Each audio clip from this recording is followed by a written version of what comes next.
Hola a todos, bienvenidos a Calamares en su tinta. Este espacio para que hablemos un poco de historia, de historias, a veces de personajes raros y curiosos, de libros, de autores,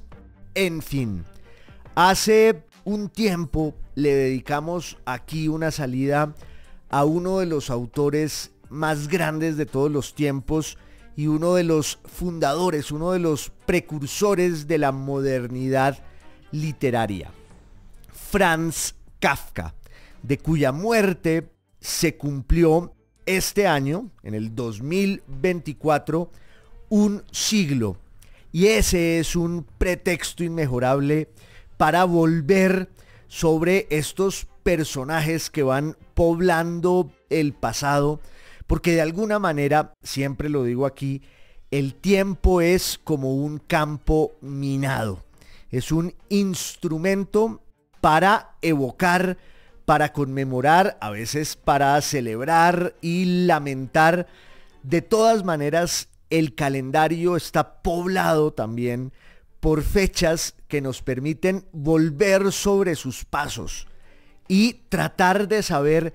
qué ocurrió en un mismo día, o por lo menos en una misma fecha, hace mucho tiempo. No es el propósito exclusivo y único de la historia, ni más faltaba, pero el calendario nos regala siempre esa posibilidad. De manera que este año conmemoramos los 100 años de la muerte de Franz Kafka, y esa fue la ocasión para que hubiera toda clase de reflexiones, ensayos, ediciones revisadas de esa obra brillante, prodigiosa e inquietante que todavía nos está revelando aspectos fundamentales, pliegues y grietas de la condición humana que Kafka descifró como nadie. Hay otra conmemoración literaria y luctuosa este año también, que es igual de importante a la de Kafka. Me refiero al centenario de la muerte en agosto de 1924, hace un siglo, de Joseph Conrad. Pasó más o menos un mes largo entre la muerte de Kafka y la muerte de este maravilloso y magistral novelista de origen polaco que aprendió el francés con verdadero brillo y perfección, y que sin embargo escribió casi toda su obra, por no decir que toda su obra literaria, en inglés, que fue una lengua a la que llegó de manera más o menos tardía,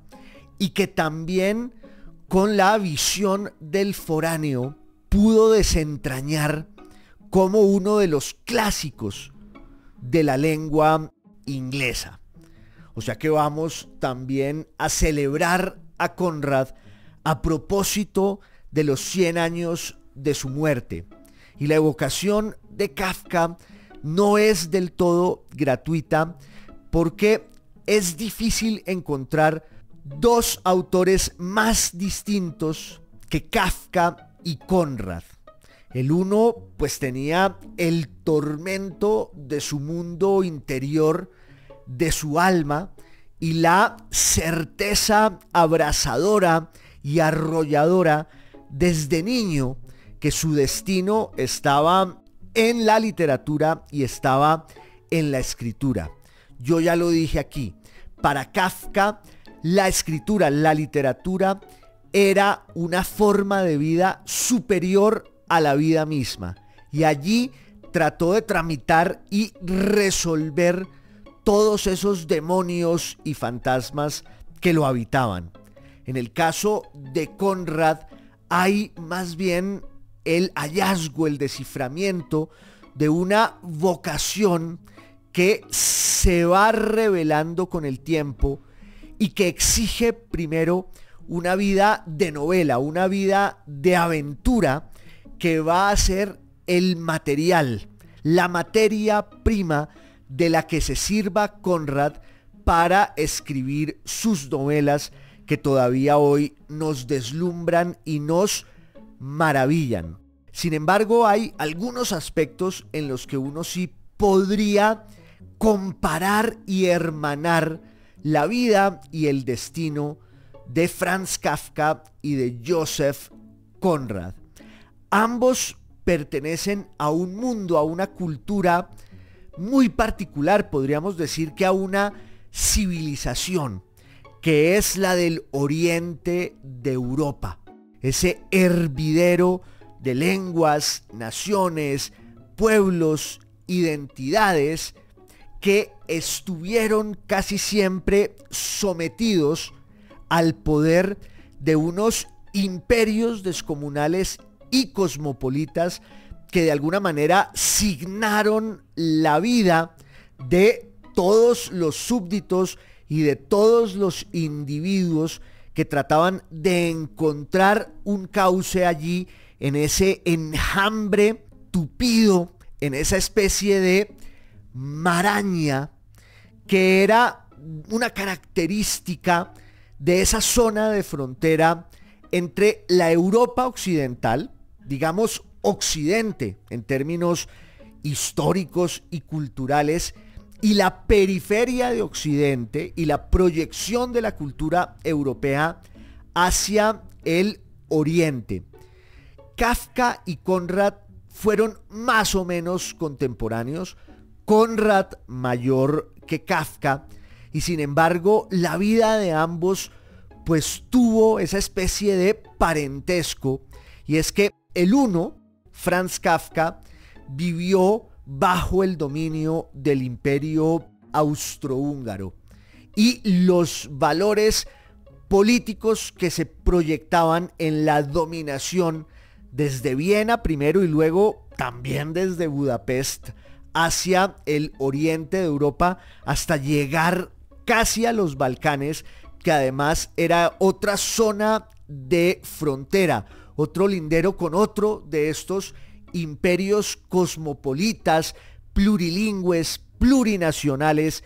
que era el imperio otomano, el imperio Osmanlí, el imperio de los turcos. Ya habrán notado muchos de ustedes, entre paréntesis, que ahí están las semillas del estallido de la Primera Guerra Mundial. Entonces, cuando uno piensa en Kafka, pues está la identidad cultural y nacional de un checo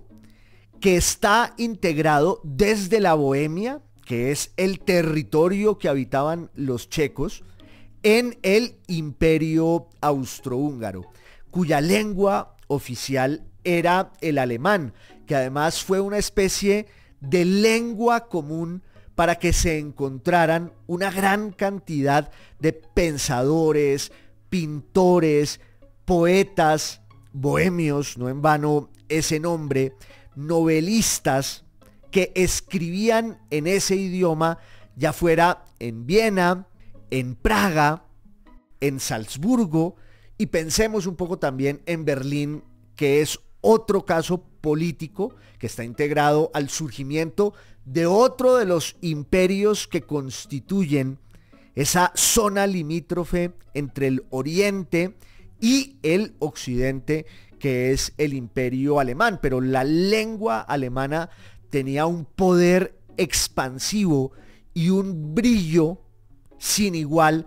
a finales del siglo XIX. Por eso Kafka escribe en alemán, porque su familia es también el reflejo de ese encuentro de dos mundos. Por un lado, la identidad checa, y por otro lado, el predominio de los valores alemanes. Kafka creció en un mundo completamente germanizado y germanizante. Fue al colegio en alemán y por eso su lengua era ese idioma del que se apropió y en el que escribían muchos de los autores que más adoraba. En el caso de Conrad, pues pasa un poco lo mismo, pero en circunstancias más dramáticas y complejas, porque Konrad pues es un polaco que ha nacido en 1857 en una ciudad ucraniana que se llama Berdyshev. Esa es la carta astral de Konrad cuando nace. Es un despatriado, porque nace en un entorno cultural que es el de la baja nobleza polaca desarraigada, que habla esa lengua y que profesa la fe de los eslavos orientales, que es el cristianismo en el culto católico, que ahí también hay un rasgo distintivo, no solo de los polacos, sino también de lo que van a ser las grandes tensiones de la vida y el alma de Józef Konrad en torno a su identidad como polaco, a partir de esa lengua, y como católico. Los polacos se habían integrado al cristianismo por la vía romana, mientras que la mayoría de los pueblos eslavos, sobre todo los eslavos orientales, se habían cristianizado, pero en el culto ortodoxo de inspiración griega y bizantina. Lo cierto es que la familia de Józef Konrad estaba sometida a esta suerte itinerante, porque habían sido sacados de su entorno en Polonia. Polonia había dejado de existir desde finales del siglo XVIII, cuando fue partida, desmembrada por tres grandes imperios. El imperio ruso, que fue el que se quedó con la mayor parte de los pueblos de la Europa oriental, casi todos ellos eslavos, y ahí había esa conexión que explicaba la preponderancia rusa. Entonces Polonia fue desmembrada por el imperio ruso, por Prusia, que va a ser entre otras la base, la raíz, el puntal desde donde va a ir surgiendo el imperio alemán, que se va a consolidar, claro, entre 1870 y 1871, que es el momento en el que surge como un estado nacional lo que hoy llamamos Alemania. Y el otro gran imperio germánico, que era el imperio austríaco, que con el paso del tiempo, desde 1866-67, va a ser el imperio de Austria-Hungría, esa monarquía doble del Danubio, de la que tantas veces he hablado aquí, porque es, claro, la fuente de una gran cantidad de creadores, poetas, filósofos, escritores, novelistas, y es un mundo en realidad maravilloso. Entonces, Polonia, que era una nación y que tuvo un estado importante durante siglos, en un momento dado, hermanados los polacos con los lituanos en una mancomunidad que llegó a ser políticamente muy fuerte y que tuvo un poder expansivo hacia el oriente innegable, pero a finales del siglo XVIII, Polonia se disuelve, Polonia es desmembrada y sus jirones van a ser repartidos cual botín entre los rusos, los alemanes y los austriacos. Es un poco el mismo caso, cambiando lo que haya que cambiar, de Ucrania. Obviamente Ucrania sometida sobre todo al poderío imperial de los rusos, que ya desde entonces y desde hacía muchísimo tiempo le negó la entidad y la identidad a la nación ucraniana. Como ustedes ven, estamos instalados en una discusión que tiene que ver con esa realidad, con ese fenómeno que es el de las naciones y sobre todo las nacionalidades, el sentimiento de unos pueblos que empiezan a concebir su lugar en el mundo a partir de unos rasgos míticos que se supone que deberían estar vinculados también con un territorio para constituir esa categoría que va a ser la más importante de la modernidad y sobre todo en el siglo XVIII y en el siglo XIX y hasta nuestros días, que es el Estado Nacional. Pensamos la historia y sobre todo la historia moderna y contemporánea a la luz de ese concepto de los estados nacionales. Es decir, que hay una nación, un pueblo que tiene unos valores distintivos. Ese pueblo, esa nación, está vinculada con un territorio y en ese territorio surge una estructura política que es un estado que refleja los valores y los intereses de esa nación que allí es soberana. Son conceptos, son ideas que tienen un profundo arraigo en la modernidad y, repito, cuando pensamos la historia del mundo moderno y también del mundo contemporáneo, pues el gran actor que comparece allí es el Estado Nacional. En el siglo XIX, sobre todo desde principios del siglo XIX, hay una serie de conflictos, hay una serie de guerras que van a ser desatadas por ese huracán que es Napoleón Bonaparte, con su gran ejército que va a redefinir la suerte, el destino y los límites fronterizos de toda Europa. Es un poco la consecuencia también de la Revolución Francesa y la disolución del antiguo régimen y la crisis de las monarquías históricas, milenarias, ancestrales, que hacen agua a instancias de una gran transformación social y económica que, entre otras, implica el surgimiento o la llegada ya definitiva al poder de una clase social que había venido fraguándose desde finales de la Edad Media, que es la burguesía. Es un relato lleno de aristas, lleno de detalles e ingredientes que desembocan en ese siglo XIX que se inaugura con las guerras napoleónicas, y en ese contexto van irrumpiendo, van surgiendo las naciones ya como un actor político y cultural que busca un lugar bajo el sol, como se diría mucho después. Piensen ustedes, por ejemplo, en el caso de España y en el esclarecimiento ese de la condición nacional de lo que hoy llamamos España, cuando Napoleón entra a la península ibérica entre 1807 y 1808.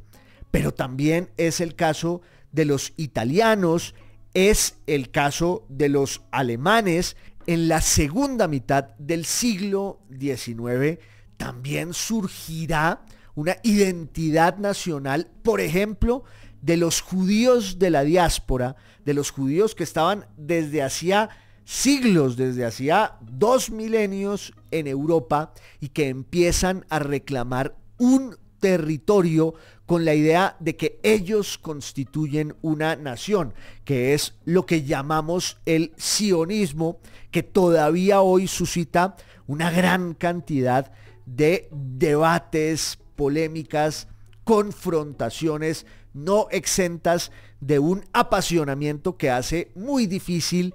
relatar y entender esa historia que en el siglo XIX pues es también la del pensamiento romántico. Los románticos de alguna manera descreen de los dogmas del racionalismo, de la ilustración, del enciclopedismo y de esas doctrinas del siglo XVIII que llevaron, sí, a la liberación política de la revolución, pero llevaron también a los horrores de la revolución, al terror, a la guillotina. Y además los ilustrados pensaban también en la humanidad de forma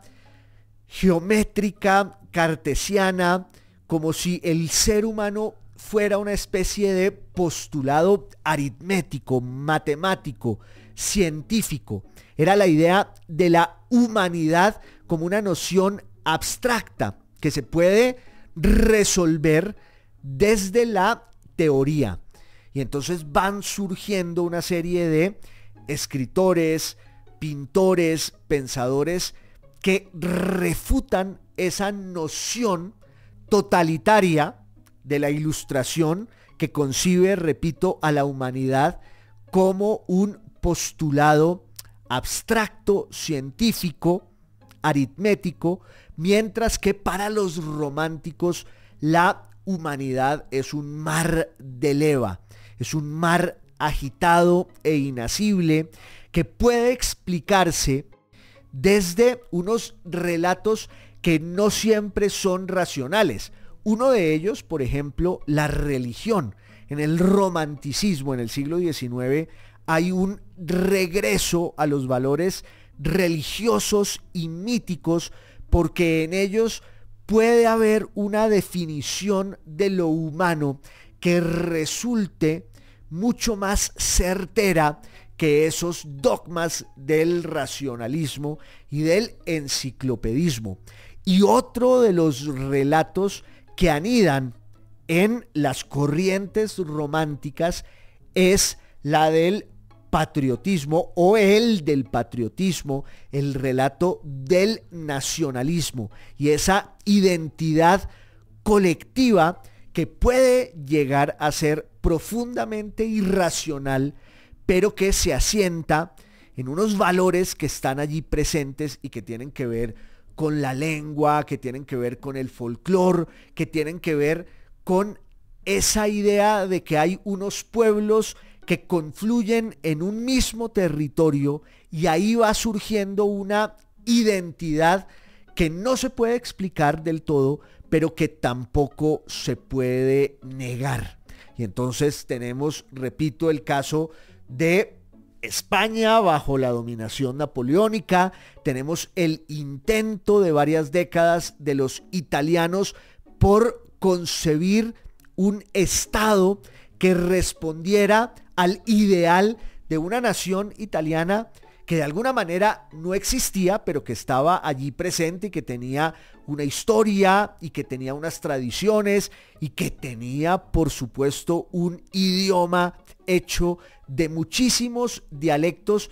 que tendieron siempre a la dispersión, a la atomización, pero en el siglo XIX van surgiendo además unos caudillos, unos líderes políticos que reclaman la unidad de la nación italiana para que allí haya un Estado. Lo mismo está pasando en Alemania después del paso huracanado de los ejércitos napoleónicos, que también les habían prometido a los polacos que iban a recuperar su territorio, su soberanía y que iban a tener un Estado que obedeciera a sus intereses, cosa que en realidad no ocurrió. Por eso los polacos a lo largo de todo el siglo XIX fueron un pueblo muchas veces sin territorio y sin duda un pueblo sin Estado. Y ahí fue surgiendo pues una corriente intelectual y política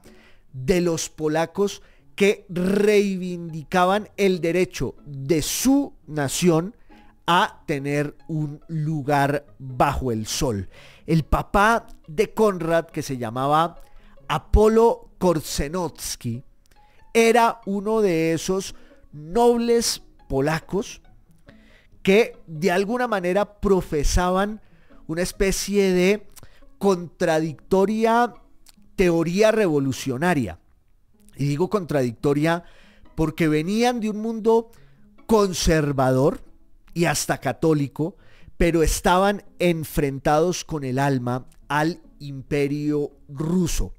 que era el que disponía de estas minorías étnicas y nacionales con total arbitrariedad. Y entonces el imperio ruso iba desplazando comunidades de un lado al otro para disolver ese sentimiento nacional entre los lituanos, entre los polacos, entre los ucranianos. Vean ustedes la vigencia de todas esas cuestiones y de todos esos temas. Y esa es la razón por la que Konrad nace en 1857 en Ucrania, pero él no tiene mayor vínculo con la cultura ucraniana. Konrad nace en un hogar completamente polaco. Su padre Apolo, su madre Eva, que además allí hay también como una fusión narrativa y mitológica entre la tradición griega y la tradición judía, la tradición bíblica. Había un fermento católico que era el de esta nobleza, esta aristocracia de los polacos que habían sido detentadores de unas tierras que se perdieron por los atropellos del imperio ruso. Konrad por eso odió toda su vida a Rusia, y eso incluía a los grandes escritores rusos. Odiaba esa lengua y tenía un sentimiento arraigadísimo de los principios morales de ser un caballero polaco que había heredado ese fantasma de la aristocracia a la que perteneció y que por supuesto había muerto y estaba sometida a toda clase de humillaciones y vejámenes. Entonces Konrad desde niño ve los desvelos de su padre, que además es un hombre muy culto, traduce del francés a Víctor Hugo, traduce del inglés a William Shakespeare, a la lengua polaca, y en las noches es un agitador político que reivindica el derecho de los polacos a tener un territorio y a tener un Estado nacional que sea suyo. Por eso Konrad tuvo también una infancia traumática, porque estaba siempre bajo el signo de la clandestinidad. En un momento dado sus padres van a Varsovia y ahí en Varsovia Konrad va a ser llevado a Rusia porque su papá es descubierto en flagrancia propiciando unas actividades sediciosas revolucionarias, y entonces Konrad tiene que ir a Rusia, donde ve cómo su padre empieza a declinar en un calabozo a manos del imperio ruso. Él con su madre va a visitarlo y con otros parientes que de alguna manera van a irse encargando de él, porque primero pues su padre es encerrado, luego su madre se enferma de tuberculosis y muere, y luego su padre también muere como un héroe de la causa independentista y soberanista polaca. Konrad queda al recaudo de un tío que también, por supuesto, era polaco, pero que no compartía ese fervor del padre de Konrad en torno al sentimiento nacional de los polacos. Le parecía que era un esfuerzo excesivo y suicida el de enfrentarse a un poder tan grande en nombre de una abstracción, en nombre de una quimera. Konrad crece con su tío y sin embargo Konrad pues va desarrollando su identidad en torno además a la nostalgia de todo lo que había significado la vida malograda y malhadada de sus padres. Su tío quería que él se dedicara a algo práctico. Ya no quería más traductores, ni más poetas, ni más soñadores en su casa. Su tío le dice: dedíquese a lo más tangible que lo va a sacar de esa condición un poco marginal en la que vivimos, que es el derecho. Pero realmente Konrad pasaba las noches desvelado leyendo novelas de aventuras y sobre todo libros de geografía de un mundo que estaba todavía por definirse, por colorearse y casi digo por coloniarse. Y no es un error vano porque claro, en la segunda mitad del siglo XIX tenemos la expansión incontrastable de los grandes imperios coloniales europeos con la Gran Bretaña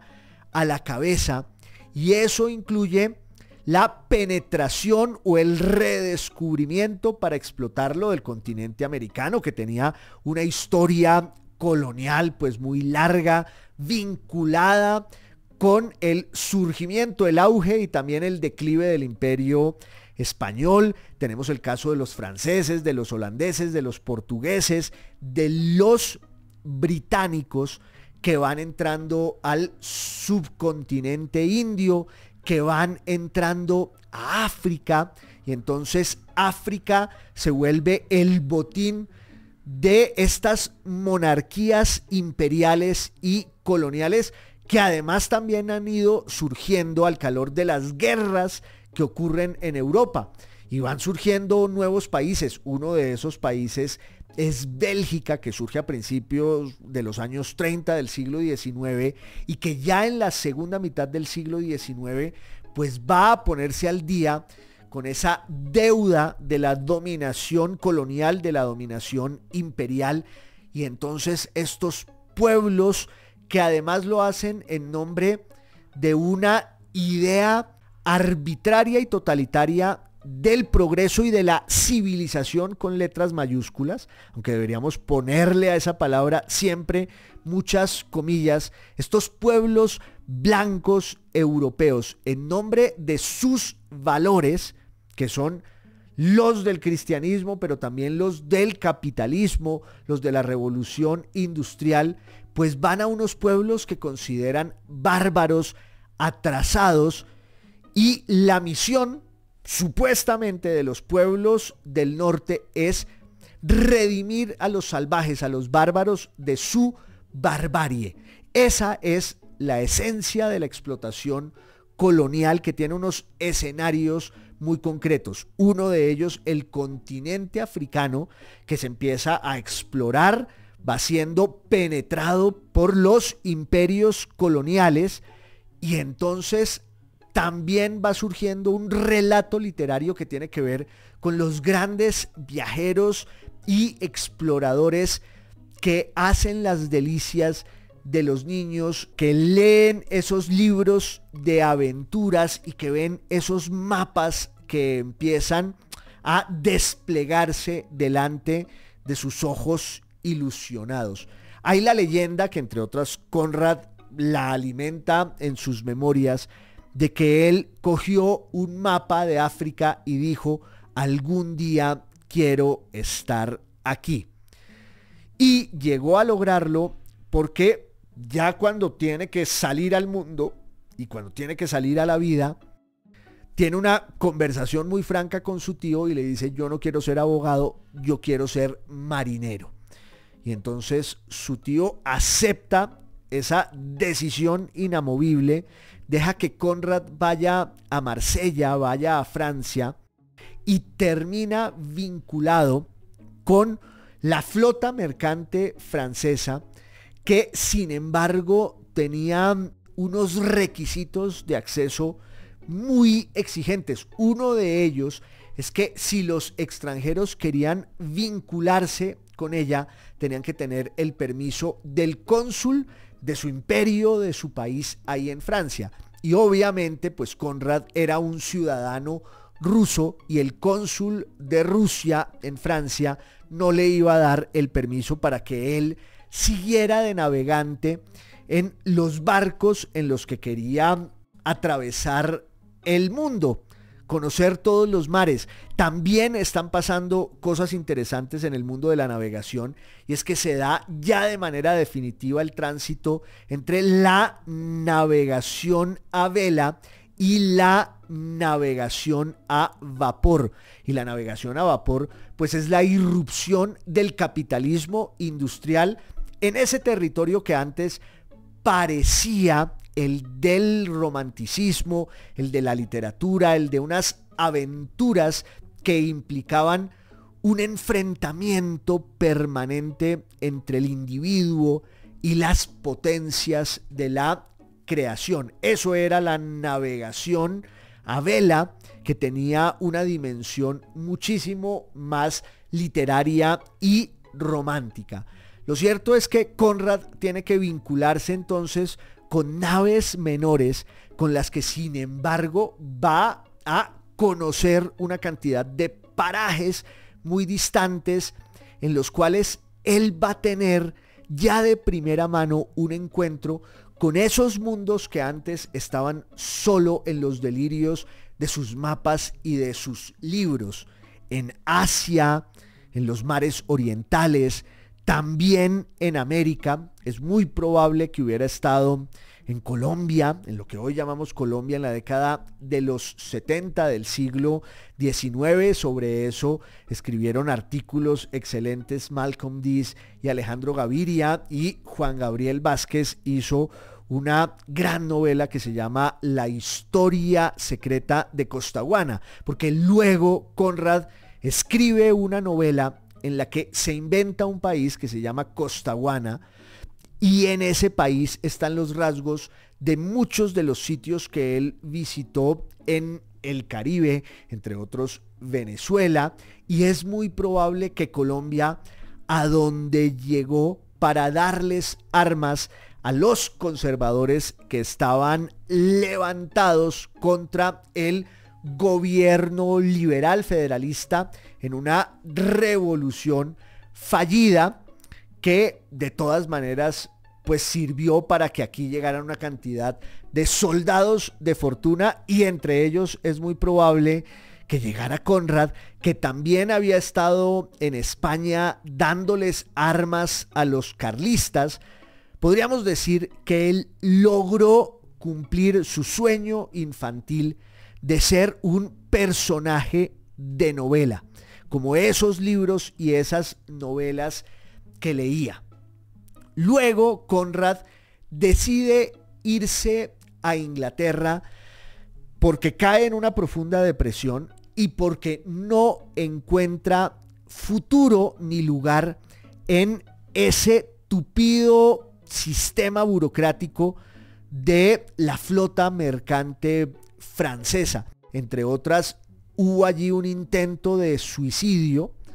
que resulta siendo también fallido. Para suerte de los lectores de Conrad, se disparó en el corazón y por fortuna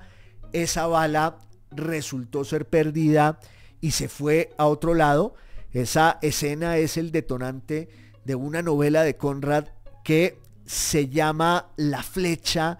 de oro. Conrad va entonces a Inglaterra, donde hay pues más posibilidades laborales, y se dedica a navegar, pero llega el momento en el que le toca de alguna manera declinar en sus aspiraciones. Va a dejar de navegar por el mar y se vincula con un proyecto en el que tiene que navegar los ríos de África, y sobre todo el río Congo, que además es el escenario de una verdadera catástrofe, que es el surgimiento de un país allí inventado por los intereses y la perversidad de los poderes coloniales, que es el Congo belga, a instancias de un rey que es el rey Leopoldo II, y todos estos personajes de monóculo que están definiendo el mapa del mundo con una regla en las cancillerías, y que son absolutamente indolentes y que tienen ese prejuicio de la civilización contra la barbarie. Conrad navega por África en el río Congo en un barco que se llama el Rey de los Belgas, y él se encuentra con todas las miserias y los horrores de la dominación colonial, y se encuentra con esa gran falacia en la que los bárbaros terminan siendo los portadores de la civilización. Ya Conrad está decidido a cambiar de vida porque ha empezado a escribir una serie de observaciones sobre su viaje africano, que son la raíz de una de sus novelas más célebres que se llama El corazón de las tinieblas o El corazón de la oscuridad, y empieza entonces también a concebir un primer manuscrito de una novela que se llama La locura de Almayer. Cuando él regresa a Inglaterra en su último viaje, le entrega el manuscrito a un interlocutor inesperado que comparte con él pues los días y las noches bajo las estrellas en esta última navegación conradiana. Este es un personaje cultísimo que viene de la Universidad de Oxford y que le dice a Conrad: lo que usted escribe es muy bueno. Conrad había aprendido inglés de manera tardía y se había apropiado de esa lengua, de ese idioma, con unos giros que eran muy particulares y que explican cómo un foráneo llega al corazón de un idioma y de una cultura sin abandonar jamás su acento extranjero, porque su lengua materna era el polaco, hablaba un francés impecable y sin embargo cuando quiere escribir empieza a escribir en inglés. Se casa, abandona los barcos, se va al campo en Inglaterra, a Kent, fuera de Londres, y desde allí empieza a escribir sus novelas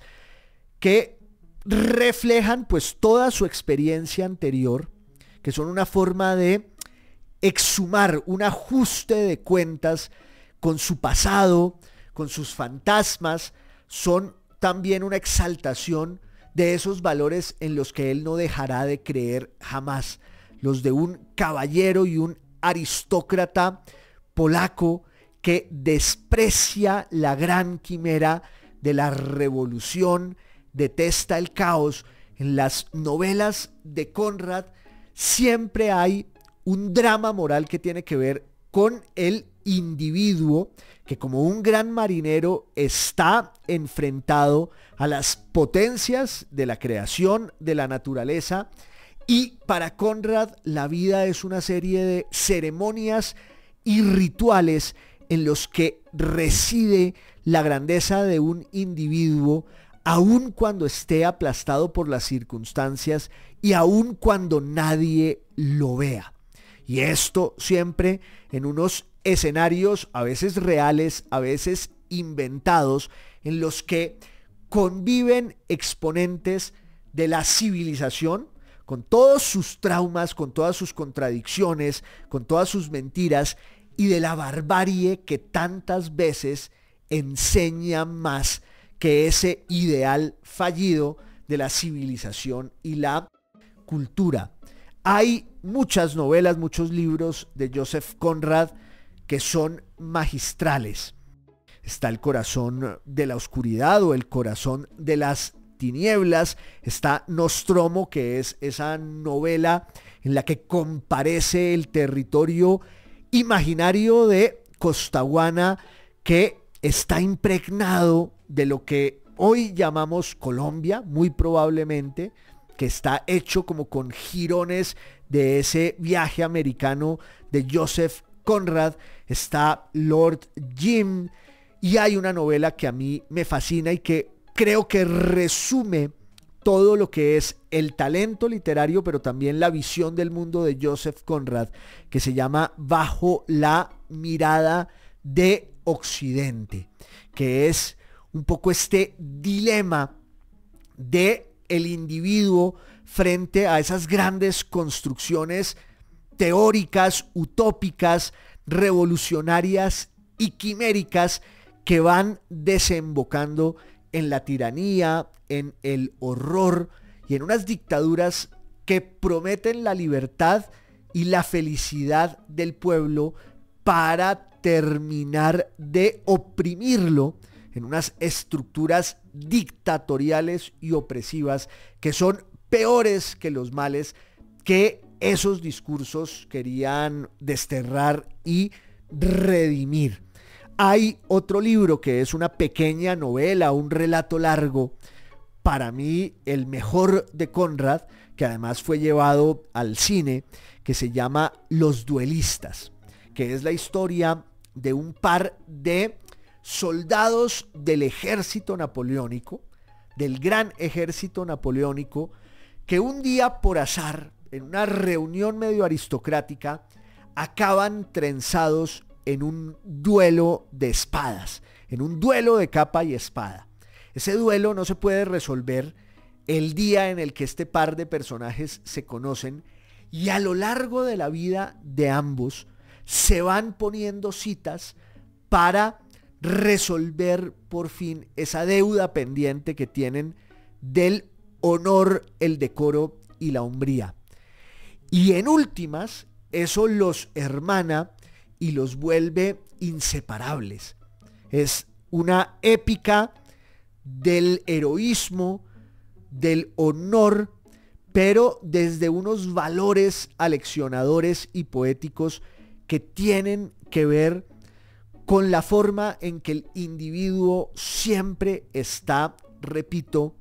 enfrentado a todas las potencias que lo oprimen y lo disuelven. Todas las grandes mentiras que Conrad quiso develar en su literatura. Una literatura sin par por el prodigio que ya dije de que fue escrita en una lengua que fue un territorio tardío y de llegada de este navegante de tierra adentro que encuentra ese puerto final de la lengua inglesa y del retiro en el cual se instala, y allí van llegando sus amigos, sus interlocutores, sus contertulios. El filósofo Bertrand Russell dejó un retrato maravilloso de Conrad cuando lo conoció ya como una gran celebridad de la literatura no solo inglesa, sino de la literatura universal. Es uno de los autores más influyentes de todos los tiempos. Influyó en autores como Jorge Luis Borges, como Henry James, como Álvaro Mutis, y la nómina de los adoradores de Conrad es inagotable. Aquí su servidor es uno de ellos, y quería aprovechar esta salida para hacerle este homenaje al maestro que se los merece todos. Pero el mejor homenaje es leerlo. Si se encuentran por allí con Joseph Conrad en alguno de sus libros, en un andén, en una librería, no lo duden. Va a ser una de las mejores experiencias de la vida, que estemos acompañados siempre por ese ideal ético y moral que nos regala su maestría literaria y que hoy quería celebrar aquí en el centenario de la muerte de Conrad, en esto, Calamares en su tinta, que es podcast, es video podcast y es radio. Un abrazo a todos y hasta la próxima.